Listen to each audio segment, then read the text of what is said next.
साथियों नमस्कार। Perfect picture channel में आपका स्वागत है। आप सबको विश्व फोटोग्राफी दिवस की ढेरों बधाई। आज सारी दुनिया फोटोग्राफी दिवस मना रही है, तो हमारे चैनल को तो मनाना ही था। तो मैंने 5 फोटोग्राफर्स को बोला है कि अपनी तस्वीरें भेजें। उन्होंने भेजी है और ऑडियो के माध्यम से, आवाज से वो बता रहे हैं कि वो तस्वीर क्यों खींचे, इसमें क्या है तस्वीर में, यानी कि वो तस्वीर है क्या चीज। तो आप देखेंगे इनमें हमारे 5 फोटोग्राफर हैं। आसिफ खान, क्रेजी बॉय, आनंद बर्नवाल, ज्योतिर्मय यादव और नीरज कुमार।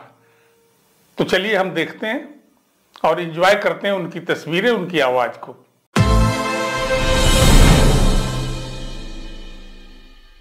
मैं आसिफ खान, आज मैं आपको मेरी तस्वीर मेरी बात में तस्वीरें दिखाऊंगा, जिसमें हम उन तस्वीरों की टेक्निक के बारे में और वो तस्वीर कैसे ली गई है उनके बारे में हम बात। मेरी पहली तस्वीर है, ये रिसेंटली हमने एक वर्कशॉप की थी लाइटिंग की, जिसमें portrait lighting, how to light a portrait. ये जो लाइट है बेसिकली 3 पॉइंट लाइटिंग, इसमें हम बात करेंगे कि लेफ्ट से हमने इसमें की लाइट दी है और राइट से फिल लाइट का इफेक्ट दिया है इस इमेज में, और बैक लाइट भी आप देखते हैं कि हेयर्स पे भी यहाँ पर लाइट हमने दी है। मेरा जो मोटिव था इस तस्वीर को लेने का वो था, एक तो इसका कलर, हमें बेसिकली हम एक प्रॉपर एक कलर पे हम काम कर रहे थे। आप ज्वेलरी का कलर देखिए, आप साड़ी का कलर देखिए और जो बैकड्रॉप है, और जिसमें कि ये जो ब्लू कलर है, तो ब्लू कलर में आप देखेंगे कि कॉन्ट्रास्ट कलर है, कॉम्प्लीमेंट्री कलर इनको कहा जाता है, तो उस कलर का हमने इसमें इस्तेमाल किया है। मेरी जो में हम देखते हैं कि बैक लाइट में किस तरह से हम जो है लहंगा हमने शूट किया है। अभी आइडिया ये है कि बेसिकली ये 2 पॉइंट लाइटिंग है, जिसमें से जो हमारी जो की लाइट है वो लेफ्ट से आ रही है, और हमने जो लहंगे का जो नेट है, क्योंकि ये ट्रांसल्यूसेंट जैसा था, तो हमने इसको अच्छे से इस्तेमाल करते हुए बैक से एक लाइट लगाई है, और ये लहंगे के दुपट्टा है, जो चुनरी है, उसमें जो ट्रांसल्यूसेंसी है उसको अच्छे से यूज़ किया और हमने बैक से लाइट दी है। तो एक हमने कोशिश की थी कि बैक से लाइट आए और ये पूरी तरह से लिट हो जाए। और अगली जो ये तस्वीर है, ये बेसिकली ब्लेंडर्स फ्लाइट की एक तस्वीर है। ये तस्वीर मोबाइल से शूट की गई है और हमने इसमें एक मिरर का यूज किया है। लाइट जो सनलाइट है वो बैक से आ रही है, और पीछे आप देख सकते हैं कि ट्री का एक टेक्सचर बना हुआ है और लीव्स पड़े हुए हैं। हमने कुछ लीव्स ऊपर से हाथ से डाले हैं, और प्रॉपरली बॉटल को हमने मिरर से, जो सनलाइट थी वो रिफ्लेक्ट हो रही थी, और हमने उसके जो ब्रांड नेम है उस पर हमने फोकस किया है लाइट को, मतलब लाइट हमने उस पर डाली है ताकि ये फोटो इस तरह से आ रहा है। अगली जो तस्वीर है ये बेसिकली स्टूडियो शॉट है, और स्टूडियो शॉट पे ही लो की लाइटिंग में इसको शूट किया था, और ये भी क्लास में ही शूट किया था मैंने। और इसमें आप देखेंगे कि वर्कशॉप में कि हमने एक आउटलाइन क्रिएट करने की कोशिश की है बॉटल की, ठीक है। तो ये भी लाइट एंड शेडोज का कमाल है इसमें भी। और हमने एक लाइट को 1 o'clock से दिया है, दूसरी लाइट को हमने बेसिकली 11 o'clock से दिया है। तो एक थिन स्ट्रिप लाइट का इस्तेमाल किया है इसमें, और एक सामने से हमने एक लाइट दी है जिसमें एक स्नूट बना करके हमने ब्रांड नेम पे फॉल किया है, ताकि ये इमेज जो है इस तरह से दिख जाए। ये सेम बॉटल है, जो अगली तस्वीर है ये भी सेम बॉटल है। इस बॉटल में हमने बेसिकली आप देखेंगे कि रिम लाइट का यूज किया है इसमें, ठीक है, तो ताकि एक बॉटल का एक रिम लाइट इफेक्ट आपको देने के लिए। इस बॉटल में भी हमने पीछे एक ब्लैक कर्टेन लगाया हुआ है, लेकिन हमने साइड से 1 o'clock से और 11 o'clock से हमने स्ट्रिप लाइट का यूज किया है, और बहुत पतली सी लाइट है जो कि हमने खुद मॉडिफाई करके बनाया था। और इसमें भी हमने सामने जो ब्रांड नेम है इसमें हमने स्पॉट लाइट मारी है, और आप देखेंगे कि ये जो बॉटल है जो ये ग्लो हो रही है, बेसिकली हमने बॉटल के पीछे एक रिफ्लेक्टर का यूज किया है, जो कि हमने बॉटल की साइज के काट करके वो प्लेस किया है, और फिर हमने उस रिफ्लेक्टर पे लाइट थ्रो करी है ताकि ये बॉटल अपने आप लिट हो जाए। तो इस तरह से ये जो मैंने आपको तस्वीरें बताई हैं, जो टेक्निक है वो मैंने आपके साथ शेयर की है। So thank you so much. आपके सामने फोटोग्राफ्स प्रस्तुत कर रहा हूँ। थिएटर या ड्रामा से कनेक्टेड है। ड्रामा या थिएटर को खींचने के लिए लाइटिंग और इसके स्टोरी के साथ कैरेक्टर्स को रिकॉर्ड करना चैलेंजिंग जॉब होता है। एक एक्सपेरिमेंटल कुछ फोटोग्राफ हैं जिसमें 2 से 3 इमेजेस को सुपर इम्पोज किया गया है। पहले वाले फोटोग्राफ में सुपर इम्पोज है, एक बेसिक फोटोग्राफ है, उसके बैकग्राउंड में एक सेकंड इमेज भी उसी ड्रामे का ही एक पार्ट का एक्सपोजिंग है। ऐसा लगता है कि दोनों कैरेक्टर जो मेन कैरेक्टर है वो एक दूसरे के ऊपर अपने बातों को रख रहे हैं। दूसरे फोटोग्राफ में 3 एक्सपोजर का काम है। एक डांसिंग महिलाओं का ग्रुप है और वो ग्रुप एक दूसरे से ऊपर इस तरीके से इंटरमिंगल्ड हो गए हैं कि एक घूमता हुआ बॉल नजर आ रहा है। सब एक दूसरे से गुथे हुए हैं। इस तरीके से कि ये आर्ट का भी एक प्रोविजन है। बाकी के कुछ फोटोग्राफ में 2 मेन कैरेक्टर्स का भी एक्सप्रेशन के बारे में दिखाया है, जिसमें घासीराम कोतवाल के जो दिग्गज कलाकार हैं उनके एक्सप्रेशन के साथ फुल फिगर है और एक महिला का भी पोर्ट्रेचर मैंने दिया हुआ है।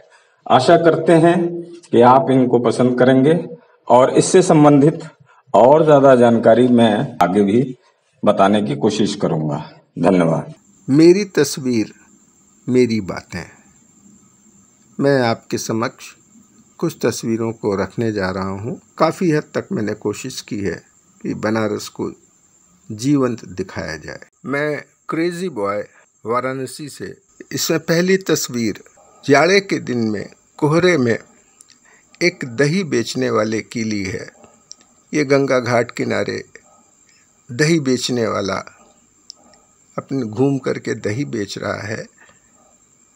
पूरा फॉग है। अपने व्यापार के सिलसिले में वो घाट पर घूम रहा है। उसी घाट पर कोई श्रद्धालु शिव मंदिर में जल चढ़ा के जाता है, लेकिन एक सूअर आ जाता है, वो भी उस शिवालय से गुजरता है। इस मौके पर वो तस्वीर काफ़ी अच्छी बन पड़ी है। यह शिवलिंग है, आप देखिए वहाँ पानी की बूंद भी टपकी हुई दिखाई दे रही है। अब आ जाते हैं, ये तस्वीर जाड़े के समय की है। सारनाथ में फॉग था, कोई भी नहीं था उस एरिया में, सिर्फ एक पथिक पगडंडी पर चल रहा था और दूसरी साइड में एक खाली बेंच था। मैंने आपके सम्मुख रख दिया। राजघाट पुल की तस्वीर दिखा रहा हूँ। ये तस्वीर मुझे बहुत ही प्रिय है। वजह यह है कि पुल के ऊपर जो गाड़ियाँ आ रही हैं और उनकी रोशनी से लकीर बन रही है। झुरमुट में चांद दिखाई दे रहा है। पूरा आकाश गहरा नीला होता जा रहा है। अपने आप में मुझे काफ़ी अच्छी तस्वीर लगी थी। ये दूसरी तस्वीर पूर्णिमा के शाम की है। रात नहीं कहा जा सकता क्योंकि चांद धीरे धीरे आकाश में ऊपर उठ रहा है और गंगा घाट किनारे छतरियाँ लगी रहती हैं घाटों के बीच में से। वहाँ से मैंने चांद को देखा और उसको कैमरे में कैद किया।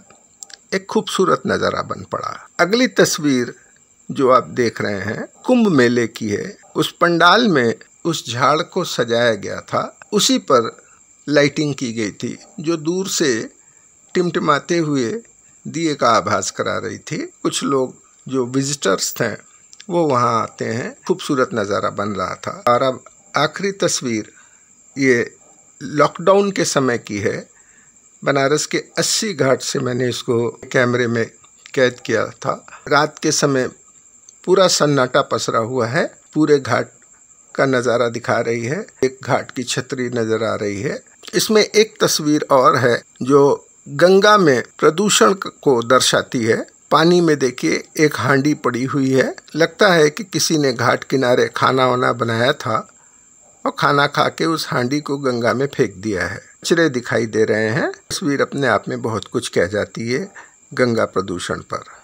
आपका धन्यवाद। मेरी तस्वीर मेरी बात में मैं ज्योतिर्मय यादव लखनऊ से। मैं अपनी पहली तस्वीर के विषय में बताना चाह रहा हूँ कि यह तस्वीर मैंने लखनऊ के इकाना वेटलैंड से ली है। दिखाना चाहा है कि मॉर्निंग में नेचर का और वो लाइटिंग की कंडीशन क्या होती है। यह तस्वीर भी मैंने इकाना वेटलैंड से लखनऊ में ही ली है। इसमें मैंने ये दिखाना चाहा है कि प्रदूषण हमारे नेचर को कैसे प्रभावित करता है। आपको बैकग्राउंड में दिख रही होगी कि एक चिमनी से धुआं उठ रहा है। फोरग्राउंड में आपको नेचर दिख रहा है। तस्वीर मैंने दुधवा नेशनल पार्क में ली है। सुबह की सफारी थी, वहाँ पे मुझे मोर नाचते हुए दिखा और सुबह का लाइटिंग और वहाँ की सुंदरता देखते ही बन रही थी। यह तस्वीर मैंने गांव में ली है। जब छुटपुट बादल छाए हुए रहते हैं और धूप निकली रहती है, उसको दिखाने का मैंने प्रयास किया है कि बादल अलग अलग कितने सुंदर दिख रहे हैं, जो एक गांव की पगडंडी होती है। यह तस्वीर मैंने रेजिडेंसी लखनऊ में ली है। वहाँ की पुरानी दीवारों पर जब हम बहुत ही माइन्यूटली ऑब्जर्व करते हैं तो वहाँ पे बहुत सारे हमको इंटेरिकेट शेप दिखते हैं, जैसे वहाँ की दीवारें बोल रही हैं। ये जो मेरी पहली तस्वीर है ये लाल किले की है। इसमें 15 अगस्त पे टैब्लो के जो आर्टिस्ट होते हैं वो पब्लिक के लिए परफॉर्म करते हैं, जो कि एक राजस्थानी कल्चर के प्रोग्राम कर रहे थे, जो देखने में बहुत अच्छा लग रहा था, इसलिए शूट करा गया। सेकंड तस्वीर मेरी हनुमान जयंती पे है, जिसमें आर्टिस्ट लोग अपने प्रिपरेशन करते हुए शिवलिंग उठा के चलते हुए आगे शंकर जी चलते हुए, जो कि एक अट्रैक्टिव इमेज लगी मेरे को, मैंने शूट करा जिसे। तीसरी मेरी तस्वीर सेंटर पार्क कनॉट प्लेस की है, जिसमें फ्लावर फेस्टिवल लगा था, जो कि एक कलरफुल व्यू था। उसमें ऊपर पेड़ों की टहनियाँ और नीचे कलरफुल पेड़ थे, जो कि मेरे को काफ़ी पसंद था। मैंने इसलिए शूट करके ये एग्जीबिशन में दिए।